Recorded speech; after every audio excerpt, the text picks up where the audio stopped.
मग chapter number 4 बघतोय आपण. त्याच्यामध्ये मी तुम्हाला सांगितलं आपल्याला स्टडी करायचं आहे ते एक्सेप्शन हँडलिंग स्टडी करायचं आहे. काय स्टडी करायचं? Exception handling. मग त्याच्या अगोदर आपल्याला माहित पाहिजे की एक्सेप्शन हँडलिंगच्या अगोदर आपल्याला एक्सेप्शन काय असते माहित असलं पाहिजे. मग एक्सेप्शन काय असतं? Exception is nothing but a abnormal condition, की ज्या ॲबनॉर्मल कंडिशन मुळे तुमचा प्रोग्राम टर्मिनेट होतो. म्हणजे ज्यावेळी तुम्ही प्रोग्राममध्ये काही स्टेटमेंट्स लिहिता किंवा काही मेथड्स यूज करता, त्या मेथड्समध्ये काही ॲबनॉर्मल कंडिशन जनरेट होतात आणि त्या ॲबनॉर्मल कंडिशन्समुळे तुमचा प्रोग्राम टर्मिनेट होतो, ॲब्रुप्टली टर्मिनेट होतो. त्यामुळं अशा ज्या ॲबनॉर्मल कंडिशन्स आहेत त्यांना म्हटलं जातं एक्सेप्शन्स. मग ह्या एक्सेप्शन्स कशा हँडल करायच्या प्रोग्राममध्ये जेणेकरून आपला प्रोग्राम टर्मिनेट नाही,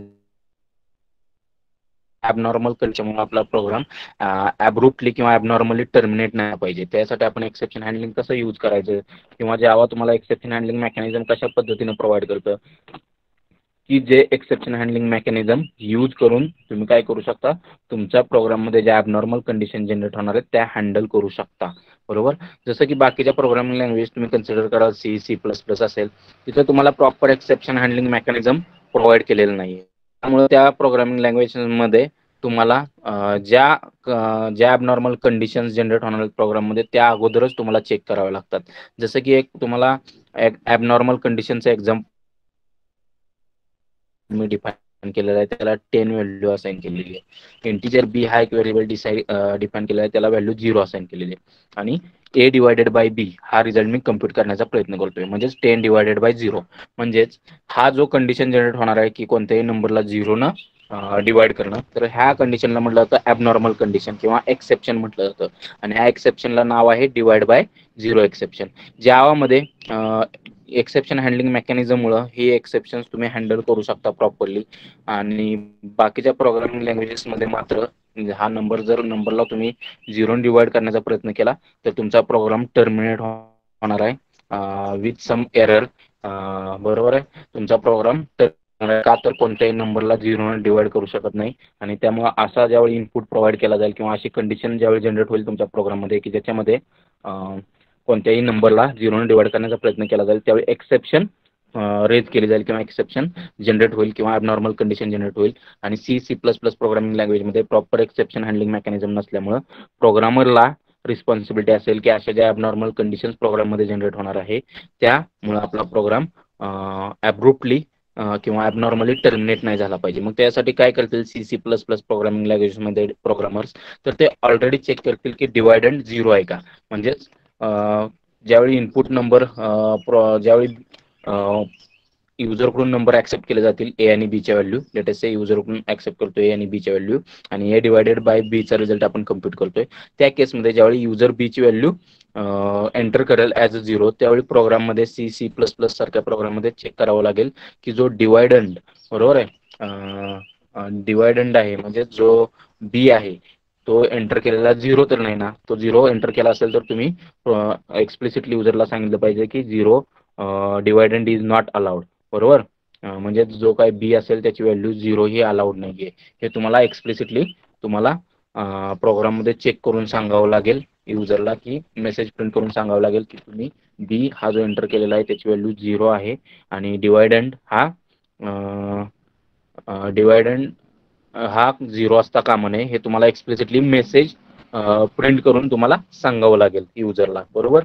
का तर C++ मध्ये एक्सेप्शन हँडलिंग मेकॅनिझम नाहीये प्रॉपर, त्यामुळं युजरला स्पेसिफिकली चेक करावं लागेल की बी साठी युजरनं 0 व्हॅल्यू एंटर करता कामा नये. सपोज युजरनं बी साठी 0 व्हॅल्यू एंटर केली तर मात्र तुम्हाला मेसेज की बाबा नंबर तुम्ही जो एंटर केलेला आहे तो 0 आहे.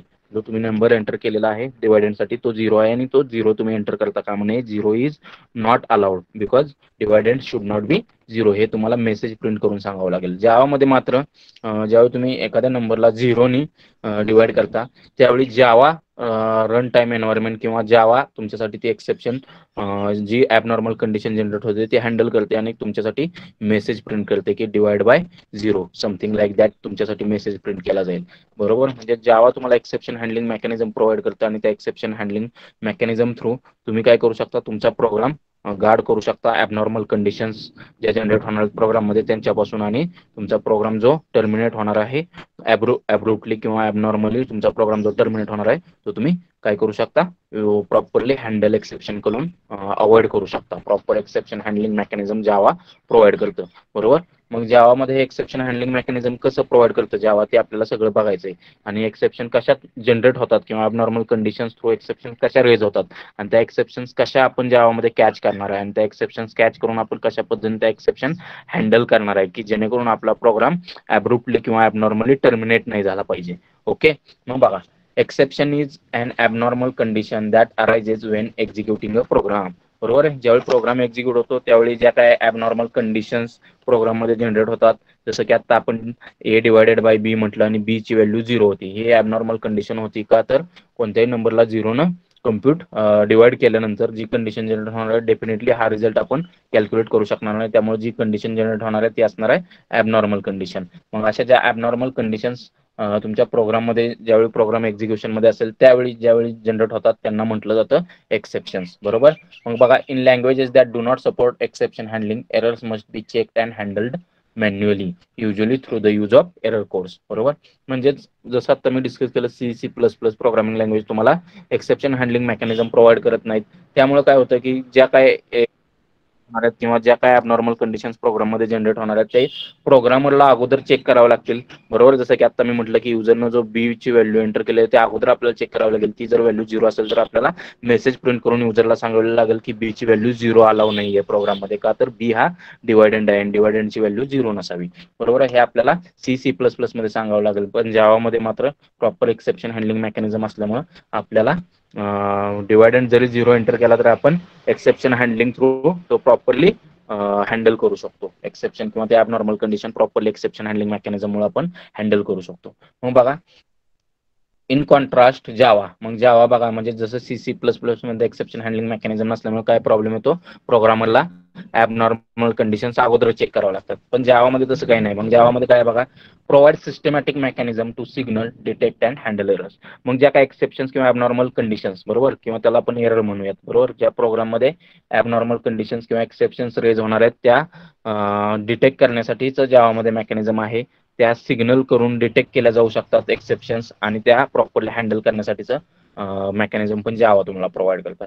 मग बघा, ensures Java ensures a clean separation between the code executed in the absence of errors and the code to handle various kinds of error. मग जावामध्ये एक्सेप्शन हँडलिंग मेकॅनिझम अशा पद्धतीने डिझाईन केलंय की जो कोड ऍक्च्युअल मध्ये तुम्ही एक्झिक्यूट करणार आहे, बरोबर, ज्या कोडमध्ये एरर्स नाही आहेत, आणि जो कोड ऍक्च्युअल मध्ये जो एरर हँडल करण्यासाठी कोड लिहिलेला आहे, म्हणजेच एरर फ्री कोड, आणि जो कोड एरर हँडल करण्यासाठी किंवा एक्सेप्शन हँडलिंगसाठी लिहिलेला आहे त्याचं डिस्टिंग्विश तुम्ही प्रॉपरली करू शकता जावामध्ये, बरोबर. मग बघा, ब्रिंग जावा आणखी काय जावा फॅसिलिटी प्रोव्हाइड करतं, bring run time error management into object oriented programming. आणखी एक एक्सेप्शन हँडलिंग मेकॅनिझम म्हणजे जावामध्ये तुम्हाला फॅसिलिटी प्रोव्हाइड करतं ती आहे रन टाइम एरर मॅनेजमेंट, बरोबर. Run time error management. मग बघा, an exception is an object that describes an exceptional condition error that has occurred when executing a program. मग exception काय आहे, तर एक ऑब्जेक्ट आहे. जसं जावामध्ये सगळ्या गोष्टी ऑब्जेक्ट असतात, मी तुम्हाला सांगितलं होतं everything in Java is an object. तसंच एक्सेप्शन सुद्धा ऑब्जेक्ट आहे, किंवा एक्सेप्शन हा सुद्धा एक्सेप्शन क्लासचा ऑब्जेक्ट आहे, की जो ऍक्च्युअल मध्ये तुमच्या प्रोग्राममध्ये जी कंडिशन किंवा जी काही एरर जनरेट झालेली आहे, ॲबनॉर्मल कंडिशन म्हणा किंवा जी काही एरर जनरेट झालेली आहे ती एरर डिस्क्राईब करण्यासाठी तो ऑब्जेक्ट जनरेट झालेला असणार आहे. म्हणजे exception is nothing but object, की जो असा ऑब्जेक्ट आहे एक्सेप्शन हा ऑब्जेक्ट की तो ऍक्च्युअल मध्ये डिस्क्राईब करणार आहे की तुमच्या प्रोग्राममध्ये जी ॲबनॉर्मल कंडिशन जनरेट झालेली आहे किंवा जो काही एरर तुमच्या प्रोग्राममध्ये जनरेट झालेला आहे तो एरर किंवा ती ॲबनॉर्मल कंडिशन डिस्क्राईब करण्याचं काम तुमच्यासाठी एक्सेप्शन ऑब्जेक्ट करणार आहे. ठीक आहे. म्हणजेच जे एक्सेप्शन क्लासचे जे ऑब्जेक्ट्स असतील किंवा जे ऑब्जेक्ट्स थ्रो केले जातील ॲबनॉर्मल कंडिशनसाठी, बरोबर, म्हणजे त्यांना आपण एक्सेप्शन ऑब्जेक्ट्स म्हणतोय, ते ऍक्च्युअल मध्ये काय डिस्क्राईब करणार आहेत की बाबा ही जी एक्सेप्शन आलेली आहे किंवा जी काही अबनॉर्मल कंडिशन जनरेट झालेली आहे किंवा ती जी काही एरर कंडिशन आहे ती कशामुळे जनरेट झालेली आहे, बरोबर.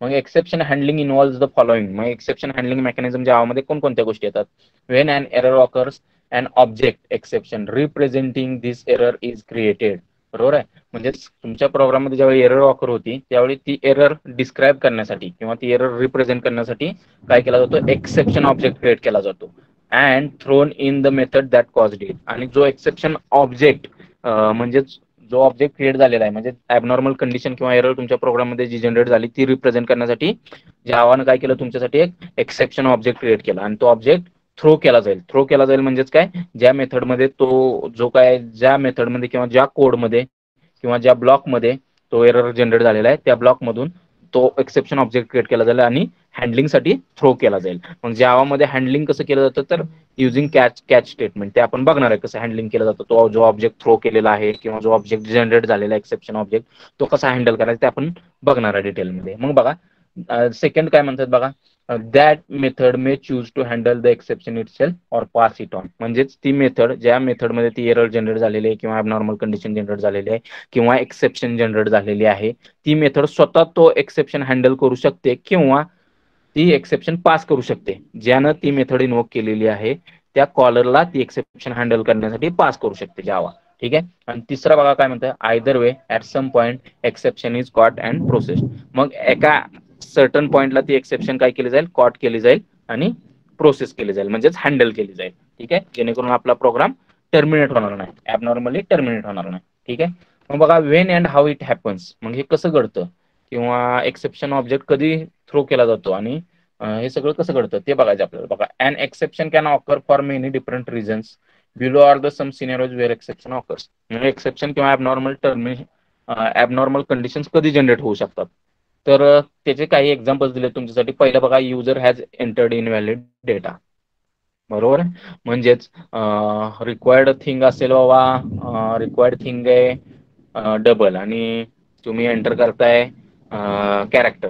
बरोबर आहे, किंवा रिक्वायर्ड थिंग आहे कॅरेक्टर आणि तुम्ही एंटर करताय डबल व्हॅल्यू, तर त्या केसमध्ये काय होणार आहे की इनव्हॅलिड डेटा प्रोव्हाइड केल्यामुळे एक्सेप्शन थ्रो केली जाणार आहे किंवा एक्सेप्शन रेज होणार आहे. नेक्स्ट आहे, file that needs to be open can not be found.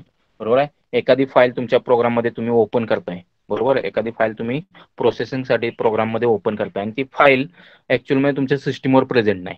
बरोबर आहे, म्हणजेच एखादी फाईल तुम्ही प्रोग्राममध्ये डेटा रीडसाठी ओपन करताय आणि ती फाईलच ऍक्च्युअलमध्ये तुमच्या सिस्टीमवर प्रेझेंट नाही, त्या केसमध्ये पण एक्सेप्शन थ्रो केले जाऊ शकते. नेक्स्ट आहे, a network connection has been lost in the middle of communication or the JVM has run out of the memory. मग आणखी कधी एक्सेप्शन रेज केले जाऊ शकते त्याचं एक एक्झाम्पल आहे बघा, नेटवर्क कनेक्शन लॉस होतंय, आता काहीतरी कम्युनिकेशन चाललेलं आहे, डेटा एक्सचेंज होतोय आणि अचानक नेटवर्क कनेक्शन लॉस झालं, तर त्या केसमध्ये पण एक्सेप्ट. बरोबर, त्याच्यानंतर दुसरं कधी आणखी एक्सेप्शन रेज केलं जाऊ शकतं तर JVM has run out of the memory. म्हणजेच जी काही जावा रन टाइम एन्व्हायरमेंटमध्ये जेव्हीएम साठी जी काही मेमरी अलोकेट केली होती किंवा जे काही व्हेरिएबल अलोकेशनसाठी मेमरी अलोकेट केली होती, मग ते स्टॅक एरिया असेल, बरोबर, ती जर तुमची फुल झाली असेल तर त्या केसमध्ये JVM has run out of memory असं जी काही सिच्युएशन क्रिएट होणार आहे त्यावेळी पण तुमचा एक्सेप्शन किंवा ॲबनॉर्मल कंडिशन क्रिएट होईल आणि एक्सेप्शन ऑब्जेक्ट थ्रो केला जाईल. ओके, मग बघा, Java exception handles as follow. जावा एक्सेप्शन कसं हँडल करतं तर ह्या गोष्टींनी हँडल करतं. Find the problem.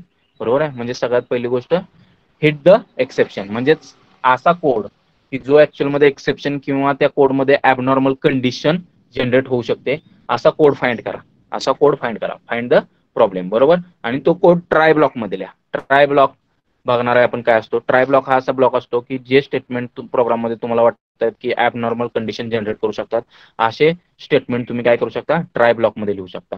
त्याच्यानंतर inform that an error has occurred through the exception. म्हणजेच काय की जो कोड तुम्हाला वाटत होता ॲबनॉर्मल कंडिशन जनरेट करेल किंवा एक्सेप्शन थ्रो करेल तो आपण ट्राय ब्लॉक मध्ये लिहिला आणि ती एक्सेप्शन ऍक्च्युअलमध्ये जनरेट झाली, म्हणजे तो प्रॉब्लेम ऍक्च्युअलमध्ये आला. बरोबर, तो प्रॉब्लेम आल्यानंतर काय केलं जाईल तर जावा रन टाइम सिस्टीम काय करेल, तो प्रॉब्लेम रिप्रेझेंट करण्यासाठी एक्सेप्शन ऑब्जेक्ट थ्रो करेल. एक्सेप्शन ऑब्जेक्ट थ्रो करेल त्याला म्हटलं जातं थ्रो द एक्सेप्शन. मग ही जे एक्सेप्शन ऑब्जेक्ट थ्रो केला जाईल तो या ऑब्जेक्टमध्ये काय असणार आहे की बाबा जो काय ॲबनॉर्मल कंडिशन किंवा जी काय एक्सेप्शन रेज झालेली आहे त्याची इन्फॉर्मेशन त्या ऑब्जेक्टमध्ये असेल की हा जो एक्सेप्शन रेज झालाय तो ऍक्च्युअलमध्ये प्रॉब्लेम काय आहे किंवा त्या एक्सेप्शन साठीचा मेसेज किंवा त्याची इन्फॉर्मेशन ह्या सगळ्या गोष्टी त्या एक्सेप्शन ऑब्जेक्टमध्ये असतील. मग तो ऑब्जेक्ट आपल्याला कॅच केला पाहिजे आणि काय केला पाहिजे, प्रोसेस केला पाहिजे. मग बघा, रिसीव्ह द एरर इन्फॉर्मेशन म्हणजेच कॅच द एक्सेप्शन, त्यालाच म्हटलं जातं कॅच द एक्सेप्शन. जो एक्सेप्शन ऑब्जेक्ट रेज झाला होता ॲबनॉर्मल कंडिशन जनरेट झाल्यामुळे तो काय केला आपण, कॅच केला. मग त्यासाठी जे स्टेटमेंट असतं तुमच्या एक्सेप्शन हँडलिंग मध्ये जावा जे प्रोव्हाइड करतं ते असतं कॅच. ते असतं कॅच. मग कॅच ह्या ब्लॉकमध्ये आपण काय करणार आहे, जो काय ऑब्जेक्ट एक्सेप्शन ऑब्जेक्ट रेज होणार आहे किंवा थ्रो केला जाणार आहे तो आपण कॅच करणार आहे आणि तो आपण तिथं काय करणार आहे, एक्सेप्शन हँडल करणार आहे. म्हणजे त्यामध्ये काय मेसेज आहे, म्हणजे जो काय एक्सेप्शन आलेला आहे तो एक्झॅक्टली काय आहे, बरोबर आहे. हे सगळ्या गोष्टी आपण तिथं कॅचमध्ये हँडल करणार आहे, बरोबर आहे. आणि त्याच्यानंतर तिसरी गोष्ट असते टेक द करेक्टिव्ह ऍक्शन, म्हणजेच हँडल द एक्सेप्शन. म्हणजे तो जो काय ऑब्जेक्ट आहे आपण कॅचमध्ये कॅच ब्लॉकमध्ये आपण कॅच ब्लॉकमध्ये काय केलेलं आहे, कॅच केलेला आहे, बरोबर. म्हणजेच रिसिव्ह झालेला आपल्याला कॅच ब्लॉकमध्ये जो काय एक्सेप्शन ऑब्जेक्ट आहे तो आपल्याला काय करायचा आता, हँडल करायचा आहे, बरोबर आहे. म्हणजेच करेक्टिव्ह ऍक्शन घ्यायचे जेणेकरून आपला प्रोग्राम टर्मिनेट होणार नाही, बरोबर, ॲब्रुप्टली टर्मिनेट होणार नाही. तर हे जावा एक्सेप्शन हँडलिंग मेकॅनिझम मध्ये ह्या स्टेप्स फॉलो केल्या जातात. पहिला आहे फाइंड द प्रॉब्लेम, म्हणजेच ज्या कोडमध्ये आपल्याला वाटतंय की एक्सेप्शन रेज केले जाऊ शकते असा कोड ट्राय ब्लॉकमध्ये आपण लिहितो, बरोबर. त्याच्यानंतर तो ज्यावेळी कोड एक्झिक्यूट होतो त्यावेळी सपोज एक्सेप्शन जनरेट झाली तर तो एक्सेप्शनचा ऑब्जेक्ट थ्रो केला जातो. मग तो आपल्याला कॅच करावा लागतो कॅच ब्लॉकमध्ये, आणि तिथं आपल्याला तो हँडल करून प्रॉपर करेक्टिव्ह ऍक्शन्स घ्याव्या लागतात जेणेकरून आपला प्रोग्राम ॲब्रुप्टली टर्मिनेट होणार नाही. ठीक आहे. मग बघा टाइप्स ऑफ एक्सेप्शन. जावामध्ये ज्या एक्सेप्शन्सचे ऑब्जेक्ट जे थ्रो केले जातात ते कोणत्या टाईपचे असतात, तर जावामध्ये जे एक्सेप्शन्सचे ऑब्जेक्ट थ्रो केले जातात त्याची हायरार्की तुम्हाला दिसते एक्सेप्शन ऑब्जेक्ट्सची. सगळ्यात पहिला जो पॅरेंट क्लास आहे एक्सेप्शनचा तो आहे थ्रोवेबल, तो आहे तुमचा थ्रोवेबल. त्याच्यापासून दोन क्लासेस डिराईव्ह झालेले आहेत, एरर आणि एक्सेप्शन. इनहेरिटन्स आपण बघितलेलं आहे त्यामुळे तुम्हाला माहिती आता. मग एरर हा बघा, एरर मध्ये दोन तुम्हाला एक एक्झाम्पल दिलेले आहेत की आउट ऑफ मेमरी एरर आणि input output error. Out of memory error जसं की आता आपण म्हणलं की JVM ला मेमरी अवेलेबल नाही ऑपरेशन्स परफॉर्म करण्यासाठी किंवा व्हेरिएबल्सना मेमरी अलोकेट करण्यासाठी, त्या केसमध्ये जी एरर जनरेट केली जाईल ती आउट ऑफ मेमरी एरर किंवा IO error, input output error. त्याच्यानंतर थ्रोएबल पासून दुसरा एक आहे एक्सेप्शन क्लास तुमचा डिराईव्ह झालेला आहे. त्या एक्सेप्शन क्लासमध्ये पुन्हा IO एक्सेप्शन आणि रन टाइम एक्सेप्शन असे दोन क्लासेस आहेत. IO एक्सेप्शनचं एक्झाम्पल तुम्हाला दिलं आहे बघा, फाईल नॉट फाउंड एक्सेप्शन. आणि रन टाइम एक्सेप्शनचं तुम्हाला एक्झाम्पल दिलेलं आहे नल पॉइंटर एक्सेप्शन. आणि हा जो थ्रोवेबल क्लास आहे तो तुमचा कशापासून डिराईव्ह झालेला आहे, तर सगळ्या क्लासेसचा पॅरेंट क्लास कोणता असतो जावामध्ये तुम्हाला मी सांगितलं होतं, Java dot lang dot object, बरोबर आहे. म्हणजे थ्रोवेबलचा पॅरेंट कोण असणार आहे, Java dot lang dot object, बरोबर. आणि हा जो एक्सेप्शन आहे, बरोबर, त्याचा पॅरेंट कोण असणार आहे, तुमचा थ्रोवेबल असणार आहे. एररचा पॅरेंट कोण असणार आहे, तुमचा थ्रोवेबल असणार आहे. तर हे गोष्टी लक्षात ठेवा. आणि एक्सेप्शन हा हँडलिंग मेकॅनिझम तुम्हाला जे त्यासाठी जे लागणारे क्लासेस आहेत ते तुम्हाला जावा डॉट लँग पॅकेजमध्ये अवेलेबल आहेत. म्हणजे हे सगळे क्लासेस तुम्हाला कोणत्या पॅकेजमध्ये अवेलेबल आहेत, एक्सेप्शन असेल, थ्रोवेबल असेल किंवा एरर असेल, IO एक्सेप्शन असेल, एक्सेट्रा, हे जे सगळे क्लासेस तुम्हाला अवेलेबल आहेत ते जावा डॉट लँग पॅकेजमध्ये अवेलेबल आहे. म्हणजेच एक्सेप्शन हँडलिंग मेकॅनिझम जे जावा प्रोव्हाइड करतं ते एक्सेप्शन हँडलिंग मेकॅनिझमसाठी रिक्वायर्ड जे काही क्लासेस असतील ते सगळे क्लासेस तुम्हाला जावा डॉट लँग पॅकेजमध्ये प्रोव्हाइड केलेले आहेत. ठीक आहे. मग नेक्स्ट बघा, एक्सेप्शन्स आपल्याला बघायचे कोणकोणत्या कॅटेगरीचे असतात. जसं की आत्ताच आपण एक चार्ट बघितला, इथं बघा run time exception, IO exception अशा गोष्टी दिसत आहेत, बरोबर. मग डिटेलमध्ये बघायचं, रन टाइम एक्सेप्शन असतं त्यांनाच म्हटलं जातं अनचेक्ड एक्सेप्शन्स. अनचेक्ड एक्सेप्शन्स का म्हटलं जातं ह्याच रन टाइम एक्सेप्शनला, कारण त्या रन टाइमला ऑकर होतात आणि कंपायलर त्या चेक करत नाही. कंपायलर ज्या गोष्टी चेक करत नाही त्यांना म्हटलं जातं, त्या एक्सेप्शनला म्हटलं जातं अनचेक्ड एक्सेप्शन्स. जर कंपायलरनं एक्सेप्शन चेक केल्या तर तो तुम्हाला कंपाईल टाइमला सांगणार की हे एक्सेप्शन तुमच्या प्रोग्राममध्ये ऑकर होणार आहे किंवा ॲबनॉर्मल कंडिशन तुमच्या प्रोग्राममध्ये ऑकर होणार आहे. तुम्ही ह्या एक्सेप्शन पासून तुमचा प्रोग्राम गार्ड करा. त्यासाठी ट्राय कॅच ब्लॉक तुम्ही लिहा. म्हणजे तो कंपायलर तुम्हाला ऑलरेडी सांगणार आहे. पण रन टाइम एक्सेप्शन जे असतात किंवा त्यांनाच अनचेक्ड एक्सेप्शन्स म्हटलं जातात, त्या मात्र तुम्हाला कंपायलर सांगू शकत नाही किंवा कंपायलर कंपाईल टाइमला डिटेक्ट करू शकत नाही, बरोबर. मग त्या एक्सेप्शनला म्हटलं जातं अनचेक्ड एक्सेप्शन्स, अनचेक्ड एक्सेप्शन्स. मग बघा, the exceptions which are not checked by compiler are called unchecked exceptions. म्हणजे जे अशा एक्सेप्शन्स की ज्या कंपायलर चेक करत नाही त्यांना म्हटलं जातं अनचेक्ड एक्सेप्शन्स, बरोबर. Next, compiler do not produce error whether you handle or ignore unchecked exceptions. का, तर कंपायलर तुम्हाला एरर्स देणार नाही अनचेक्ड एक्सेप्शन्स तुम्ही हँडल केलं नाही किंवा तुम्ही इग्नोर केलं तर. का, तर कंपाईल टाइमला त्याला समजतच नाही की बाबा ही पर्टिक्युलर ॲबनॉर्मल कंडिशन जनरेट होणार आहे किंवा ही पर्टिक्युलर एक्सेप्शन जनरेट होणार आहे प्रोग्राममध्ये. कारण ह्या सगळ्या एक्सेप्शन्स रन टाइमला जनरेट केल्या जातात आणि त्यांचे ऑब्जेक्ट्स रन टाइमला थ्रो केले जातात एक्सेप्शनचे ऑब्जेक्ट्स. ठीक आहे. मग एक्झाम्पल काय रन टाइम एक्सेप्शनचे, तर अरिथमॅटिक एक्सेप्शन्स, जसं आता मी तुम्हाला A डिवायडेड बाय B म्हटलं, बरोबर. ए ची व्हॅल्यू 10 होती आणि B ची व्हॅल्यू 0 होती, बरोबर आहे. मग हे जी एक्सेप्शन जनरेट होणार ती असणार तुमची अरिथमॅटिक एक्सेप्शन. कोणती एक्सेप्शन असणार तुमची अरिथमॅटिक एक्सेप्शन. का, तर डिवाइड बाय 0 हे एक्सेप्शन रेज होणार आहे. का, तर तुमचा जो डिवायडंड आहे म्हणजेच बी आहे तो 0 आहे, त्याची व्हॅल्यू 0 आहे. मग त्यावेळी जी एक्सेप्शन रेज होणार आहे ती तुमची असणार आहे अरिथमेटिक एक्सेप्शन. आणि दुसरी आहे null pointer exception. Null pointer exception कधी रेज होणार आहे की एखादा ऑब्जेक्ट नलला पॉइंट करतोय आणि त्या केसमध्ये तो ऑब्जेक्ट यूज करून तुम्ही काही मेथड्स कॉल करण्याचा प्रयत्न करताय. त्या केसमध्ये तो ऑब्जेक्ट ऍक्च्युअली कुठंच पॉईंट करत नाही, नलला पॉईंट करतोय, बरोबर आहे. म्हणजेच आणि तुम्ही जर मेथड कॉल करण्याचा प्रयत्न केला तर त्यावेळी ती एक्सेप्शन रन होणार ती आहे तुमची जनरेट होणार ती आहे नल पॉइंटर एक्सेप्शन. अशा वेगवेगळ्या टाईपचे एक्सेप्शन्स असतात. त्यातले रन टाइम एक्सेप्शन्स किंवा त्यांनाच अनचेक्ड एक्सेप्शन्स म्हटलं जातं. का तर कंपायलर ह्या एक्सेप्शन्स चेक करू शकत नाही कंपाईल टाइमला, आणि तुम्ही ह्या एक्सेप्शन हँडल नाही केला तरी कंपायलर तुम्हाला एरर देणार नाही कंपाईल टाइमला. का तर ह्या सगळ्या एक्सेप्शन्स रन टाइमला जनरेट होतात. जसं की आता मी तुम्हाला अरिथमेटिक एक्सेप्शन हे एक एक्झाम्पल आहे रन टाइम एक्सेप्शनचं, आणि नल पॉइंटर एक्सेप्शन हे एक एक्झाम्पल आहे तुमचं टाइम एक्सेप्शनचं. ठीक आहे. मग बघा दुसरी कॅटेगरी आपण बघितली होती आयओ एक्सेप्शन और चेक्ड एक्सेप्शन. ह्यालाच म्हटलं होतं आयओ एक्सेप्शन और त्यालाच म्हटलं होतं चेक्ड एक्सेप्शन्स. ह्या ज्या एक्सेप्शन्स आहेत ह्या मात्र तुमचा कंपायलर कंपाईल टाइमला चेक करतो. ह्या ज्या एक्सेप्शन जनरेट होणार आहेत त्या कंपाईल टाइमला जनरेट होणार आहेत. त्यामुळे ह्या एक्सेप्शन्स कंपायलर तुमच्यासाठी डिटेक्ट करणार आहे अगोदरच आणि तुम्हाला सांगणार आहे these particular exceptions are found, you need to guard your program against these exceptions, so you should use try catch statements. मग बघा exceptions that are checked and handle a compile time are checked exceptions. म्हणजेच exception ज्या compile टाइमला check केला जातात आणि handle केला जातात त्यांना म्हटलं जातं कंपाईल टाइम एक्सेप्शन्स. नेक्स्ट आहे checked exceptions occur when the chances of failure are too high. बरोबर आहे. म्हणजे चेक्ड एक्सेप्शन्स कधी ऑकर होतात तर बाबा तुमचा प्रोग्राम फेल होण्याचे चान्सेस ज्यावेळी जास्त असतात त्यावेळी तुमच्या ऍक्च्युअलमध्ये चेक एक्सेप्शन्स ऑकर होतात. नेक्स्ट आहे एक्झाम्पल चेक एक्सेप्शन किंवा आयओ एक्सेप्शनचं फाईल नॉट फाउंड एक्सेप्शन. जसं मगाशी मी तुम्हाला सांगितलं प्रोग्राममध्ये आपण एक फाईल यूज करतोय, त्या फाईलमधून डेटा रीड करतोय प्रोग्राममध्ये, त्या केसमध्ये ती फाईलच जर प्रेझेंट नसेल सिस्टीमवर तर file not found exception generate होणार आहे. आणि मग त्या केसमध्ये file not found he exception generate होणार आहे. त्यावेळी त्याला म्हटलं होतं आयओ एक्सेप्शन किंवा चेक एक्सेप्शन. का तर ही कंपाईल टाइमला जनरेट होणारे एक्सेप्शन आहे. त्यानंतर आयओ एक्सेप्शन आहे, बरोबर. ही पण तुमचं एक एक्झाम्पल आहे चेक एक्सेप्शनचं. मग ठीक आहे.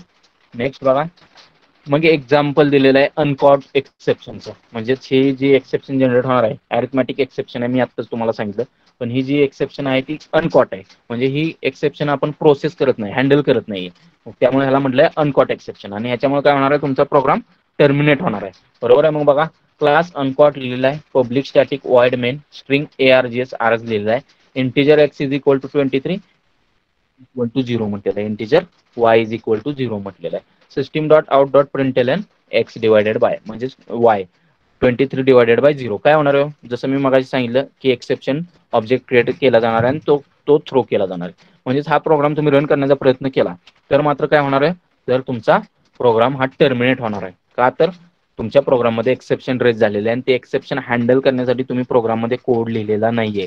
तुम्ही एक्सेप्शन हँडल करण्यासाठी प्रोग्राममध्ये कोड लिहिलेला नाहीये. बरोबर आहे. मग तो जो आउटपुट येणार आहे ते तुम्हाला अशा पद्धतीने दिसेल बघा, exception in thread main Java dot lang dot arithmetic exception, ज्यावेळी तुम्ही प्रोग्राम एक्झिक्यूट कराल डिवाइड बाय 0. आणि इथं बघा ऍट अनकॉट डॉट मेन, बरोबर तुम्हाला कुठं एक्सेप्शन रेज झालाय ते बघायला मिळेल.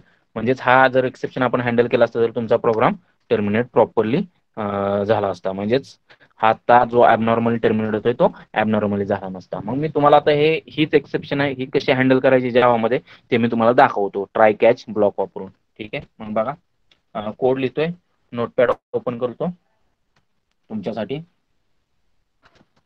क्लास लिहूयात, एक्सेप्शन डेमो लिहितोय मी नाव. ओके. याच्यामध्ये मेन मेथड लिहितोय मी बघा, public static void main string args. Okay. आणि आता आतमध्ये मी 3 व्हेरिएबल्स डिफाईन करतोय बघा, त्यांना व्हॅल्यूज असाइन करतो. Let's say integer a equals to 10. Okay. Integer b equals to 5 and integer c equals to 0. integer c equals to 0. ठीक आहे. आणि रिझल्ट प्रिंट करूयात आपण, बघूयात system dot out dot println बघा B divided by C. B divided by C म्हटलंय मी, म्हणजेच 5 डिवायडेड बाय 0 काय करणार आहे, एक्सेप्शन रेज करणार आहे डिवाइड बाय 0 एक्सेप्शन, आणि ती मी हँडल करत नाही बघा. त्याच्यानंतर मी एक स्टेटमेंट टाकतोय system dot out dot println yes A divided by B. किती आउटपुट येणार आहे ए डिवायडेड बाय बी चं 10 डिवायडेड बाय 5 2 येणार आहे. पण ऍक्च्युअल मध्ये काय होणार आहे, इथं तुमच्या या स्टेटमेंटला तुमची एक्सेप्शन रेज केली जाणार आहे डिवाइड बाय 0 एक्सेप्शन. त्यामुळे तो ऑब्जेक्ट इथं जनरेट होणार आहे एक्सेप्शन ऑब्जेक्ट, आणि तो थ्रो केला जाणार आहे बरोबर आहे. आणि तो हँडल करण्यासाठी किंवा तो कॅच करण्यासाठी आपण मेकॅनिझम लिहिलेलं नाही ती एक्सेप्शन हँडल करण्यासाठी ह्या प्रोग्राममध्ये. त्यामुळे काय होणार आहे, तुमचा प्रोग्राम टर्मिनेट होणार आहे. मग मी तुम्हाला दाखवतो हा प्रोग्राम कसा टर्मिनेट होतोय, म्हणजेच तुम्हाला पुढच्या स्टेटमेंटचं आउटपुट पण बघायला मिळणार नाही. ठीक आहे, सेव्ह करूयात एक्सेप्शन डेमो डॉट जावा. सेव्ह केलेला आहे बघा मी प्रोग्राम, ऑल फाइल्स म्हणतोय. सेव्ह करूयात, रन करूयात. त्यासाठी मी कमांड प्रॉम्प्ट ओपन करतो आणि ई ड्राईव्हला जात आहे मी. E colon let's go to online Java program folders. Okay, आता कंपाइल करतो मी program Java C exception demo dot Java. Java C exception demo dot Java program compile झालेला आहे. आता रन करतो मी बघा, जावा एक्सेप्शन डेमो. ओके, बघा आउटपुट काय मला बघायला मिळालं, exception in thread main Java dot lang dot arithmetic exception divide by 0. त्यानं मला सांगितलं एक्सेप्शन मेन मेथडमध्ये तुमच्या ऑकर झालेली आहे ती तुमची आहे अरिथमेटिक एक्सेप्शन डिवाइड बाय 0 बरोबर. आणि त्यानं मला लाईन नंबर वगैरे पण दिला की जिथं ऍक्च्युअल मध्ये तुमची एक्सेप्शन रेज झालेली आहे. इथं एक्सेप्शन रेज झाली म्हणजे तुमचा प्रोग्राम इथंच टर्मिनेट झाला. ज्या क्षणी तुमचा एक्सेप्शन ऑब्जेक्ट थ्रो केला गेला त्या क्षणी तुमचा प्रोग्राम टर्मिनेट झाला. का तर आपण एक्सेप्शन हँडलिंगसाठी कोड लिहिलेला नाही. आपण एक्सेप्शन हँडलिंगसाठी कोड लिहिलेला नाही बरोबर. मग बघा आता ही एक्सेप्शन हँडल न केल्यामुळे प्रोग्राम तुमचा टर्मिनेट झाला. त्यामुळे पुढचं जे आउटपुट आहे, पुढचे जे स्टेटमेंट्स आहेत जे की ऍक्च्युअल मध्ये एक्सेप्शन रेज करत नव्हते, व्हॅलिड स्टेटमेंट होते, ते मात्र तुमचे हा प्रोग्राम टर्मिनेट झाल्यामुळे एक्झिक्यूट झाले नाहीत. पुढचे कोडच एक्झिक्यूट झाला नाही. का तर हा जो एक्सेप्शन हँडल एक्सेप्शन जनरेट झाला तो हँडल करण्यासाठी कोड लिहिला नाही. मग ही एक्सेप्शन कशी हँडल करायची ते मी तुम्हाला दाखवतो. तर त्यासाठी जो कोड मला वाटतंय की बाबा कोड इन डाऊट तो मी ट्राय ब्लॉक मध्ये की जो एक्सेप्शन रेज करतोय.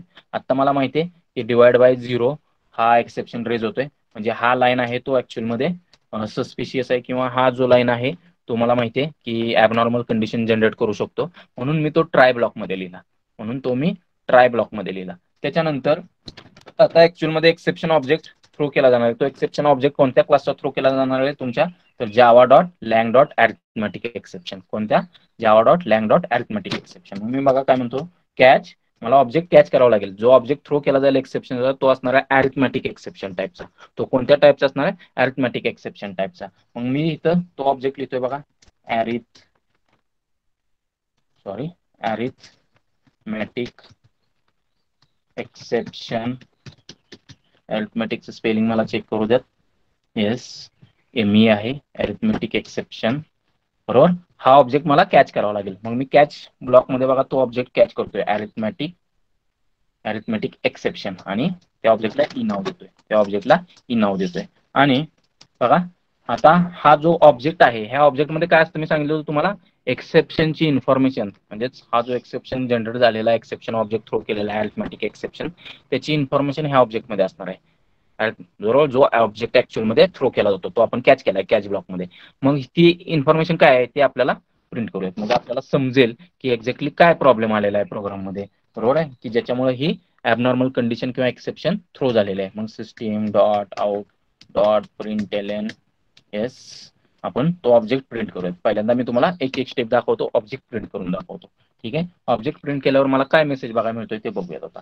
मग आता बघा जसं की मगाशी तुमचा प्रोग्रामच एक्झिक्यूट झाला नव्हता बरोबर, आता तसं होणार नाही. आपण एक्सेप्शन हँडल केले प्रॉपरली, त्यामुळे प्रोग्राम प्रॉपरली एक्झिक्यूट होणार आहे. बघा मग जावासी एक्सेप्शन डेमो डॉट जावा पुन्हा कंपाईल करतोय तुमच्यासाठी. कंपाईल केलेला आहे मी बरोबर. पुन्हा आता रन करतोय. आता मात्र प्रोग्राम तुमचा एक्झिक्यूट होणार आहे. आणि बघा आपल्याला आउटपुट काय बघायला मिळतंय, तर बघा एक्सेप्शन आपण हँडल केली. बघा त्यानं मला जो एक्सेप्शन मी हँडल केली आणि ते जे एक्सेप्शन ऑब्जेक्ट प्रिंट केलाय त्याच्यामधला मेसेज मला बघायला मिळतोय. म्हणजे system dot out dot println E म्हटलेला आहे, त्याचा मेसेज मला बघायला मिळतोय. Java dot lang dot arithmetic exception, म्हणजेच अरिथमेटिक एक्सेप्शन जनरेट झालेलं आहे हे मला कळतं. आणि ती एक्सेप्शन आहे डिवाइड बाय 0. ती एक्सेप्शन आहे तुमची डिवाइड बाय 0, बरोबर. आणि ह्याच्यावरून मला समजते की माझ्या प्रोग्राममध्ये जे आता हा जो प्रॉब्लेम आलेला आहे तो अरिथमेटिक एक्सेप्शन मुळे आलेला आहे, तो डिवाइड बाय 0 मुळे आलेला आहे, बरोबर. आणि त्याच्यानंतर बघा खालचं आउटपुट पण मगाशी आउटपुट प्रिंट होत नव्हतं, म्हणजेच तुमचा प्रोग्राम इथंच टर्मिनेट होत होता, बरोबर. हे जिथं तुमचा एक्सेप्शन ऑब्जेक्ट रेज होत होता, पुढचे स्टेटमेंट एक्झिक्यूट होत नव्हते. पण आता आपण एक्सेप्शन हँडल केल्यामुळे, कॅच करून एक्सेप्शन आपण प्रॉपर ऍक्शन घेऊन हँडल केल्यामुळे आता काय होतंय, तुमचा प्रोग्राम टर्मिनेट न होता जे काही पुढचं वर्क आहे तुमच्या प्रोग्राममध्ये लिहिलेलं ते पण कोड तुमचा एक्झिक्यूट होतोय. जसं की आता पुढच्या स्टेटमेंटचं आउटपुट मला बघायला मिळतंय 2. पुढच्या स्टेटमेंटचं आउटपुट मला बघायला मिळतंय 2. म्हणजेच एक्सेप्शन हँडलिंगमुळे तुमचा प्रोग्राम जो ॲबनॉर्मली टर्मिनेट होत होता तो आता होत नाहीये, तुमचा प्रॉपर एक्झिक्यूट होतोय प्रोग्राम, बरोबर. मग तरी पण मला आता ह्या एक्सेप्शन ऑब्जेक्ट मी प्रिंट करतो इथं फक्त. मग एक्सेप्शन ऑब्जेक्टचा फक्त मेसेज मला प्रिंट करायचा असेल तर एक्झॅक्टली काय आहे, फक्त मला मेसेज पाहिजे. एक्सेप्शन ऑब्जेक्ट कोणता थ्रो होतोय काय आहे हे मला नको असेल तर मी काय करू शकतो, गेट मेसेज नावाची एक मेथड आहे, ती गेट मेसेज नावाची मेथड मी ई डॉट गेट मेसेज म्हणू शकतो. त्या केसमध्ये फक्त आणि फक्त मला मेसेज प्रिंट झालेला बघायला मिळेल. मग बघा, जसं की मी आता पुन्हा तुमच्यासाठी प्रोग्राम कंपाईल करतो, बरोबर. आणि पुन्हा तुमच्यासाठी एक्झिक्यूट करतो जावा एक्सेप्शन डेमो. आता मला फक्त स्लॅश डिवाइड बाय म्हणजेच डिवाइड बाय 0 एवढाच मेसेज मला बघायला मिळतोय. म्हणजे त्या ऑब्जेक्टमध्ये जो काही मेसेज होता, बरोबर, की जो एक्सेप्शन रिलेटेड जो मेसेज होता तेवढाच मेसेज मला इथं आता बघायला मिळतोय. मला तो ऑब्जेक्ट कोणत्या क्लासचा एक्सेप्शन ऑब्जेक्ट रेज झालाय ते मला काय आता बघायला मिळत नाही. कशामुळे, तर ई डॉट गेट मेसेज म्हणजेच गेट मेसेज मेथड काय करते की जेव्हा हा जो एक्सेप्शन रेज झालेला आहे त्याच्यामध्ये जो मेसेज आहे तो मेसेज मला प्रिंट करून देते. ई डॉट गेट मेसेज तो मेसेज मला रिटर्न करते, बरोबर आहे, डिवाइड बाय 0. इथं मी माझा स्वतःचा मेसेज पण देऊ शकतो. जसं की मी आता इथं एक्सेप्शन ऑब्जेक्ट डायरेक्टली प्रिंट केला होता, त्याच्यानंतर एक्सेप्शन ऑब्जेक्ट मध्ये जो काही मेसेज आहे तो प्रिंट केला होता, त्याच्याऐवजी मी माझा स्वतःचा मेसेज पण इथं प्रिंट करू शकतो. जसं की मी इथं सांगू शकतो की यू हॅव एंटर्ड और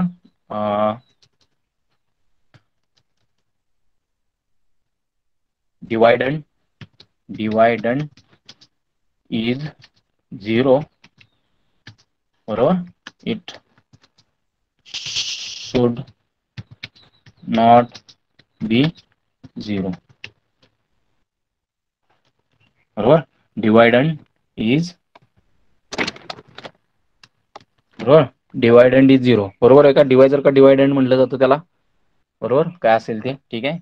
it should not be 0.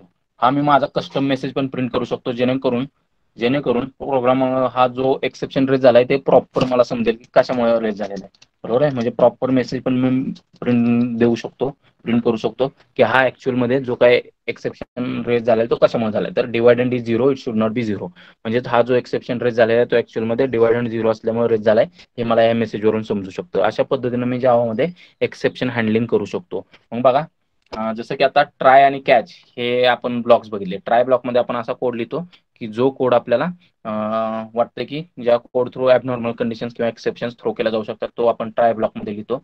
Catch ब्लॉकमध्ये आपण जे काही एक्सेप्शन्स ऑब्जेक्ट रेज केले जाणार किंवा थ्रो केले जाणार आहेत ते आपण कॅच ब्लॉकमध्ये प्रोसेसिंग करण्यासाठी कॅच करतो आणि ते प्रोसेस करतो, बरोबर. आणखी एक ब्लॉक असतो फायनली ब्लॉक, बरोबर. आणखी एक ब्लॉक असतो ट्राय, कॅच आणि फायनली ब्लॉक. फायनली ब्लॉक कधी लिहिला जातो, तर इररिस्पेक्टिव्ह म्हणजेच प्रोग्राममध्ये तुमचे एक्सेप्शन थ्रो होऊ किंवा नाही होऊ, जे स्टेटमेंट तुम्हाला एक्झिक्यूट करायचे ते स्टेटमेंट तुम्ही फायनली ब्लॉकमध्ये टाकू शकता. जसं मग बघा, आता मी म्हणतोय फायनली एक ब्लॉक लिहितोय मी.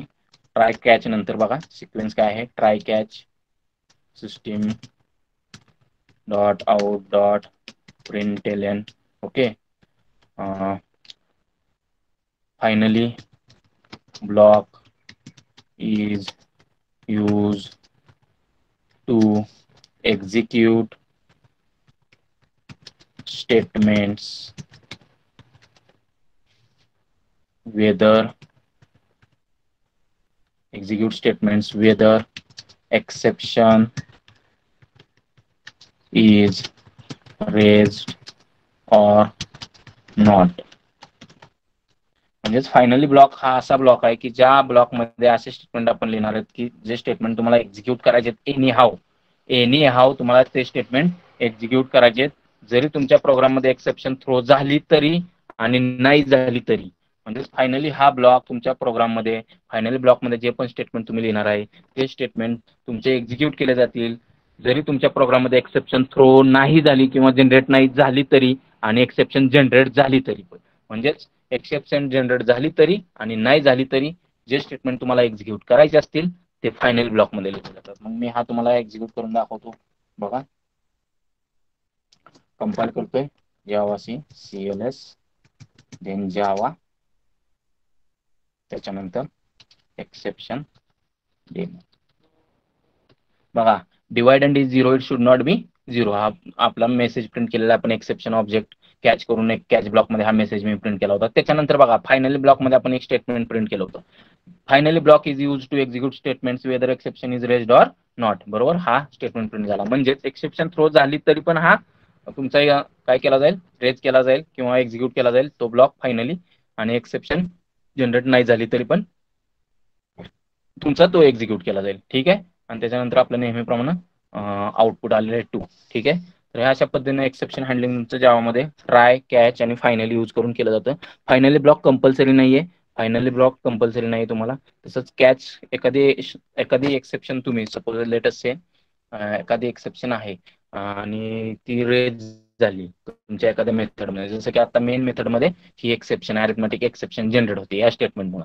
बरोबर, मग सपोज ती हँडल करण्यासाठी तुम्ही ट्राय कॅच ब्लॉक लिहिला नाही त्या मेथडमध्ये, जसं की आता मेन मेथडमध्ये मी ट्राय कॅच ब्लॉक लिहिलेला आहे ती एक्सेप्शन हँडल करण्यासाठी. सपोज ती एक्सेप्शन हँडल करण्यासाठी मी कोड लिहिलेला नाही कुठं, मेन मेथडमध्ये, जसं की आता हे मेन मेथडमध्ये हे एक्सेप्शन जनरेट होते, म्हणजे हा मी कोड काढून टाकतो. ठीक आहे, काढून टाकूयात. हे समजलंय का मला सांगा पहिल्यांदा, हे समजलंय का?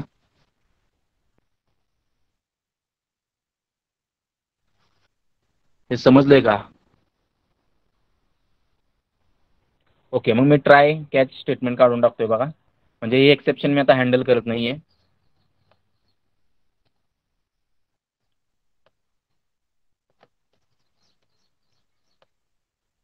ठीक आहे, आता मी हे एक्सेप्शन हँडल करत नाही, ह्या स्टेटमेंटला मी कमेंटमध्ये टाकतो किंवा हे स्टेटमेंट काढूनच टाकतो.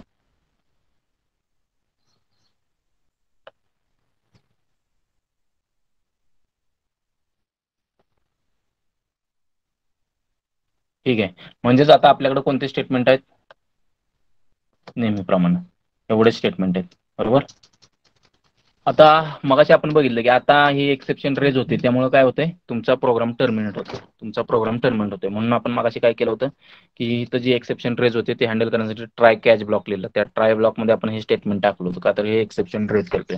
कॅच ब्लॉकमध्ये आपण अरिथमेटिक एक्सेप्शन कॅच केली होती आणि ती प्रोसेस केली होती. आणि फायनल ब्लॉकमध्ये आपण असे स्टेटमेंट लिहितो की जे एक्सेप्शन रेज झाली किंवा नाही झाली आपल्याला एक्झिक्यूट करायचे येणे होत. बरोबर, ते स्टेटमेंट आपण फायनल ब्लॉकमध्ये लिहिले होते. बरोबर, मग अशा पद्धतीनं ट्राय, कॅच आणि फायनली यूज करून तुम्ही एक्सेप्शन हँडलिंग जावामध्ये करता.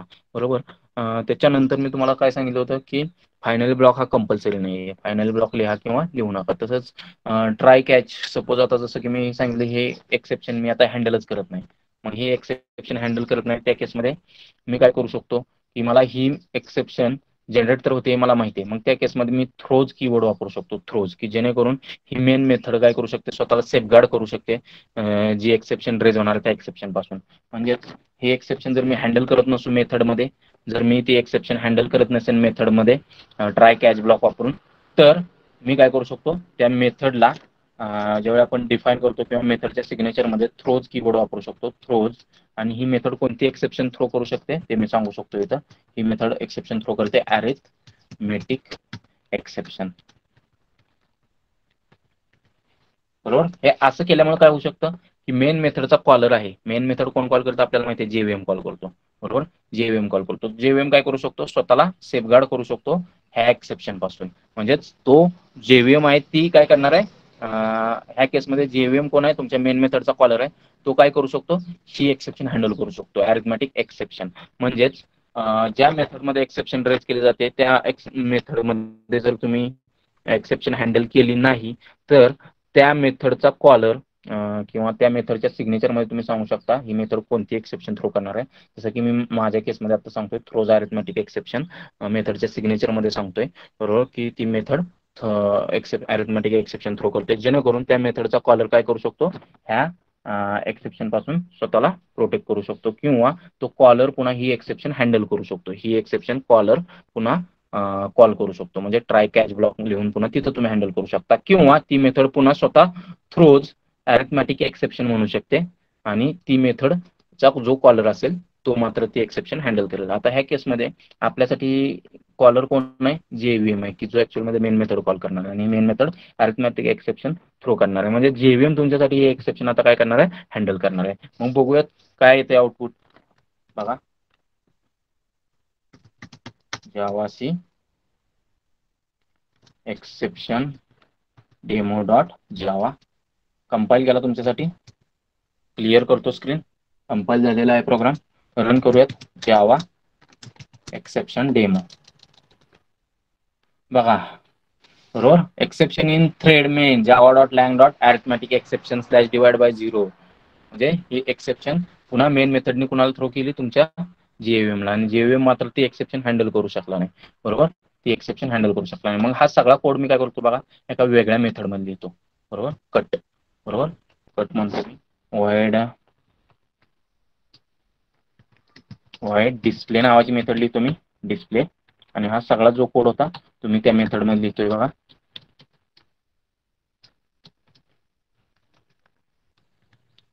बघा, इंटिजर a इक्वल्स टू 10.